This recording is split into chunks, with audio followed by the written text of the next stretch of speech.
আসসালামু আলাইকুম। রাত ১০টায় শীর্ষ সংবাদে স্বাগত জানাচ্ছি আমি বিথি। ডিসেম্বরে নির্বাচনের লক্ষ্যে সংস্কার এগিয়ে নিতে বললেন প্রধান উপদেষ্টা। আদানির কেন্দ্র থেকে বিদ্যুৎ সরবরাহ বন্ধ, লোডশেডিং বাড়ার আশঙ্কা। লাখো মানুষের অংশগ্রহণে মার্চ ফর কর্মসূচি। রাশিয়া ও ক্রোয়েশিয়া সফর শেষে দেশে ফিরলেন সেনাপ্রধান। নিম্ন আদালত মনিটরিংয়ে হাইকোর্টের ১৩ বিচারপতি। বিবাহ নিবন্ধনে অতিরিক্ত ফি আদায় বন্ধ করতে হবে ধর্ম উপদেষ্টা। বিএনপি একটি বড় দল, তাদের কাছে মানুষের প্রত্যাশা অনেক বেশি, সার্জিস। কারাগারে ভিআইপি জোনে হামলার খবর বিভ্রান্তিমূলক, কারা অধিদপ্তর। বৈষম্য বিরোধী আন্দোলনের মামলায় গ্রেফতারের আগে নিতে হবে অনুমতি, ডিএমপি। মাঝ আকাশে গুরুতর অসুস্থ বাংলাদেশি নারী, বিমানের জরুরি অবতরণ। পাগলা মসজিদের দান বাক্সে মিলল রেকর্ড ৯,১৭,০০,০০০ টাকা। রাতে ৬ অঞ্চলে ৬০ কিলোমিটার বেগে ঝড় হতে পারে। এবং ওয়াকফ আইন পশ্চিমবঙ্গে বলবৎ হবে না, মমতা। শুনছিলেন শিরোনাম, এবার বিস্তারিত। আগামী ডিসেম্বর মাসে জাতীয় নির্বাচনের লক্ষণীয় সংস্কার কার্যক্রম দ্রুত এগিয়ে নেওয়ার তাগিদ দিয়েছেন প্রধান উপদেষ্টা এবং জাতীয় ঐকমত্য কমিশনের চেয়ারম্যান অধ্যাপক মোহাম্মদ ইউনূস। ঐকমত্য কমিশনের ২ সদস্যের সঙ্গে এক বৈঠকে তিনি এই তাগিদ দেন। শনিবার বিকেলে প্রধান উপদেষ্টার সরকারি বাসভবন যমুনায় এই বৈঠক অনুষ্ঠিত হয়। প্রেস উইং জানায়, বৈঠকে অংশ নেন জাতীয় ঐকমত্য কমিশনের সহসভাপতি প্রফেসর আলী রিয়াজ এবং সদস্য বদিউল আলম মজুমদার। প্রধান উপদেষ্টার বিশেষ সহকারী মনির হায়দার এ সময় উপস্থিত ছিলেন। ভারতের ঝাড়খণ্ড রাজ্যের গোড্ডায় নির্মিত আদানি গ্রুপের কয়লা ভিত্তিক বিদ্যুৎ কেন্দ্র থেকে বিদ্যুৎ সরবরাহ পুরোপুরি বন্ধ হয়ে গেছে। এতে বাংলাদেশে বিদ্যুৎ সরবরাহে ঘাটতি হওয়ায় লোডশেডিং বাড়ার আশঙ্কা করা হচ্ছে। বিদ্যুৎ কেন্দ্রটিতে ৮০০ মেগাওয়াট ক্ষমতার ২টি ইউনিট আছে। কারিগরি ত্রুটির কারণে প্রথম ইউনিট থেকে উৎপাদন বন্ধ হয়েছে ৮ এপ্রিল, আর দ্বিতীয় ইউনিট বন্ধ হয়েছে শুক্রবার দিবাগত রাত ১টার দিকে। এতে বিদ্যুৎ সরবরাহে ঘাটতি তৈরি হয়েছে। বিদ্যুৎ কেন্দ্র থেকে জাতীয় গ্রিডে বিদ্যুৎ সরবরাহের দায়িত্বপ্রাপ্ত রাষ্ট্রীয় সঞ্চালন সংস্থা পাওয়ার গ্রিড পিএলসি বাংলাদেশ ও বিদ্যুৎ উন্নয়ন বোর্ড একটি সূত্র জানিয়েছে, আদানির বিদ্যুৎ কেন্দ্র থেকে সরবরাহ শুরু না হলে কাল রোববার লোডশেডিং আরও বাড়তে পারে।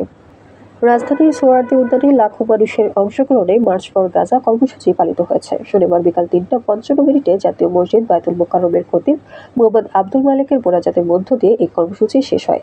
এর আগে বিকাল ৩টার দিকে এই আয়োজন শুরু হয়। কর্মসূচিতে যোগ দিতে সকাল থেকেই সোহরাওয়ার্দী উদ্যানে লাখো মানুষের ঢল নামে।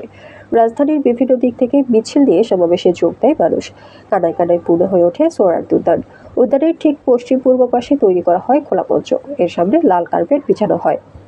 ফিলিস্তিনের প্রতি সংহতি জানিয়ে স্লোগানে মুখরিত হয়ে ওঠে সোহরাওয়ার্দী উদ্যান। সমাবেশে সভাপতিত্ব করেন জাতীয় মসজিদ বায়তুল মোকাররমের খতিব মোহাম্মদ আব্দুল মালেক। কর্মসূচিতে উপস্থিত ছিলেন বিশিষ্ট Islamic scholar doctor Mizanur Rahman Azhari, Islamic আলোচক শায়খ আহমদুল্লাহ। বিএনপির পক্ষ থেকে অংশ নেন স্থায়ী কমিটির সদস্য সালাউদ্দিন আহমেদ, জামায়াতের সেক্রেটারি জেনারেল অধ্যাপক মিয়া গোলাম। রাশিয়া ও ক্রোয়েশিয়া সফর শেষে দেশে ফিরেছেন বাংলাদেশ সেনাবাহিনীর প্রধান জেনারেল ওয়াকারুজ্জামান। শনিবার বাংলাদেশ সেনাবাহিনীর ভেরিফাইড ফেসবুক পেজে এক পোস্টের মাধ্যমে এ তথ্য জানানো হয়। এতে জানানো হয়, রাশিয়া ও ক্রোয়েশিয়া সফর শেষে আজ দেশে প্রত্যাবর্তন করেছে সেনাবাহিনীর প্রধান জেনারেল ওয়াকারুজ্জামান। সফরকালে তিনি রাশিয়া সেনাবাহিনী প্রধান, ডেপুটি ডিফেন্স মিনিস্টার সহ উচ্চপদস্থ সামরিক ও বেসামরিক কর্মকর্তা এবং ক্রোয়েশিয়ান সশস্ত্র বাহিনীর প্রধান সহ উচ্চপদস্থ সামরিক ও বেসামরিক কর্মকর্তা ও ব্যক্তিবর্গের সঙ্গে সাক্ষাৎ করেন।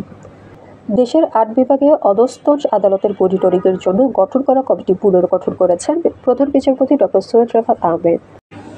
এ বিষয়ে ১০ এপ্রিল বিজ্ঞপ্তি জারি করেছে সুপ্রিম কোর্ট প্রশাসন, যা সুপ্রিম কোর্টের ওয়েবসাইটে প্রকাশ করা হয়েছে। বিজ্ঞপ্তিতে বলা হয়, বাংলাদেশের প্রধান বিচারপতি দেশের ৮ বিভাগের জন্য পৃথক ১৩টি monitoring committee for subordinate courts গঠন করে হাইকোর্ট বিভাগের একজন বিচারপতিকে উল্লেখিত জেলাগুলোর দায়িত্ব দিয়েছেন। একই সঙ্গে সার্বিক সহায়তার জন্য বিচার বিভাগীয় ১৩ কর্মকর্তাকেও দায়িত্ব দেওয়া হয়েছে। ধর্ম উপদেষ্টা ডক্টর আ.ম খালিদ হোসেন বলেছেন, বিবাহ নিবন্ধনের সময় কাজী ও সহকারীরা অনেক সময় সরকারি বিধান না মেনে অতিরিক্ত ফি আদায় করে। এ ধরনের কার্যকলাপ বন্ধ করতে হবে এবং ফি আদায়ের রসিদ দিতে হবে। তিনি নিকা রেজিস্ট্রারদের সরকারি বিধি অনুযায়ী ফি আদায়ের অনুরোধ করেন। এছাড়া বাংলাদেশ মুসলিম নিকা রেজি শনিবার চট্টগ্রামের এলজিইডি ভবনে মুসলিম নিকা রেজিস্ট্রারদের সঙ্গে অনুষ্ঠিত মতবিনিময় সভায় প্রধান অতিথির বক্তব্যে তিনি একথা বলেন। বিএনপি একটি বড় দল, তাদের কাছে মানুষের প্রত্যাশা অনেক বেশি বলে মন্তব্য করেছেন জাতীয় নাগরিক পার্টির উত্তরাঞ্চলের মুখ্য সংগঠক সার্জিস আলম। তিনি বলেন, আমরা যদি গণতান্ত্রিক বাংলাদেশের দিকে এগিয়ে যেতে চাই তাহলে যে রাজনৈতিক দল ক্ষমতায় আসুক না কেন, যে ছাত্ররা অভ্যুত্থানে নেতৃত্ব দিয়েছে তাদের প্রতি এতটুকু শ্রদ্ধা সকল রাজনৈতিক দলের ব্যক্তিবর্গের থাকা উচিত। আমি বিশ্বাস করি এক্ষেত্রে বিএনপি তাদের জায়গা থেকে আরও বেশি দায়িত্ব পালন করবে, কারণ তারা বড় দল, তাদের কাছে সাধারণ মানুষের প্রত্যাশা অনেক বেশি। শনিবার 12 এপ্রিল দুপুরে পঞ্চগড় জেলা প্রশাসন ইকো পার্কে মাশরুম ও মুক্তা চাষ প্রকল্পের 2 দিনব্যাপী প্রশিক্ষণ কর্মশালার সমাপনী অনুষ্ঠানে সাংবাদিকদের সামনে তিনি এসব কথা বলেন। কেরানীগঞ্জ কারাগারের ভিআইপি জোনে হামলা শিরোনামে সম্প্রতি জৈনক তৌফিক মারুফ জার্নাল নামের একটি ইউটিউব চ্যানেলে প্রচারিত ভিডিওকে বিভ্রান্তিমূলক কন্টেন্ট বলে জানিয়েছে কারা অধিদপ্তর। এমন ভিত্তিহীন তথ্য প্রচারের প্রতিবাদ জানানো হয়েছে। শনিবার কারা অধিদপ্তরের সহকারী মহাপরিদর্শক মোহাম্মদ জান্নাতুল ফরহাদের সই করা সংবাদ বিজ্ঞপ্তিতে এই প্রতিবাদ জানানো হয়। এতে বলা হয়, অতি সম্প্রতি জৈনক তৌফিক মারুফ জার্নাল নামে একটি ইউটিউব চ্যানেলে প্রচারিত কেরানীগঞ্জ কারাগারে ভিআইপি জোনে হামলা শীর্ষক একটি বিভ্রান্তিমূলক ভিডিও কন্টেন্টের প্রতি কারা সদর দপ্তরের দৃষ্টি আকর্ষিত হয়েছে এবং এরূপ ভিত্তিহীন তথ্য প্রচারের বিপক্ষে কড়া প্রতিবাদ জানাচ্ছে। বৈষম্য বিরোধী আন্দোলন ঘিরে দায়ের হওয়া মামলাগুলোর আসামিদের গ্রেপ্তারে সতর্ক অবস্থান নিয়েছে ঢাকা মহানগর পুলিশ। এসব মামলায় কাউকে গ্রেপ্তারের আগে সংশ্লিষ্ট কর্মকর্তাদের ঊর্ধ্বতন কর্তৃপক্ষের অনুমতি নিতে হবে বলে জানানো হয়েছে। একই সঙ্গে অভিযুক্তদের সংশ্লিষ্টতার প্রমাণসহ গ্রেপ্তারের নির্দেশ দেওয়া হয়েছে। গত বৃহস্পতিবার ডিএমপি যুগ্ম কমিশনার ফারুক হোসেন স্বাক্ষরিত এক অফিস আদেশে এসব নির্দেশনা জারি করা হয়। অফিস আদেশে বলা হয়েছে, বৈষম্য বিরোধী আন্দোলন সংক্রান্ত মামলাগুলোতে এজাহার নামীয় আসামির সংখ্যা অনেক বেশি। এজাহার বা তদন্তে প্রাপ্ত যে কোনো আসামিকে গ্রেফতার করতে হলে আগে যথাযথ প্রমাণসহ ঊর্ধ্বতন কর্তৃপক্ষের অনুমতি গ্রহণ করতে হবে। কিশোরগঞ্জের ঐতিহাসিক পাগলা মসজিদের দান বাক্সে এবার রেকর্ড 9,17,80,687 টাকা পাওয়া গেছে। এছাড়া বৈদেশিক মুদ্রা ও স্বর্ণালঙ্কার পাওয়া গেছে। প্রায় 9.5 ঘন্টায় 400 জনের একটি দল টাকা গণনার কাজ করেন। শনিবার সকাল 7টায় দান বাক্সগুলো খোলা হয়, পরে তা মসজিদের দোতলায় গণনার জন্য নেওয়া হয়। দিনভর গণনা শেষে বিকেল 5:30টার দিকে কিশোরগঞ্জের জেলা প্রশাসক ও পাগলা মসজিদ কমিটির সভাপতি ফৌজিয়া খান দেশের 6 অঞ্চলের ওপর দিয়ে সর্বোচ্চ 60 কিলোমিটার বেগে ঝড় ও বজ্রসহ বৃষ্টি হতে পারে বলে জানিয়েছে আবহাওয়া অধিদপ্তর। শনিবার বিকেল 4টা থেকে রাত 1টা পর্যন্ত দেশের অভ্যন্তরীণ নদীবন্দরগুলোর জন্য দেওয়া এক সতর্কবার্তায় একথা জানানো হয়েছে। আবহাওয়াবিদ মোহাম্মদ ওমর ফারুকের সই করা বিজ্ঞপ্তিতে বলা হয়, ফরিদপুর, মাদারীপুর, খুলনা, বরিশাল, কুমিল্লা এবং নোয়াখালী অঞ্চলের ওপর দিয়ে পশ্চিম অথবা উত্তর পশ্চিম দিক থেকে ঘন্টায় 45 থেকে 60 কিলোমিটার বেগে অস্থায়ীভাবে দমকা অথবা জোড়ো হাওয়া বয়ে যেতে পারে।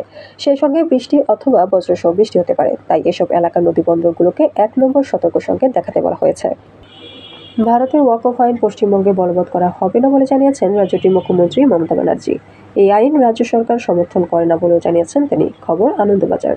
শনিবার 12 এপ্রিল দুপুরে সামাজিক মাধ্যমে দেওয়া এক পোস্টে তিনি এমন মন্তব্য করেছেন। মমতা বলেন, বাংলায় তা বলবৎ হবে না, তাহলে হিংসা কেন? যারা এই হিংসায় উস্কানি দিচ্ছেন তাদের কাউকে ছাড় দেওয়া হবে না।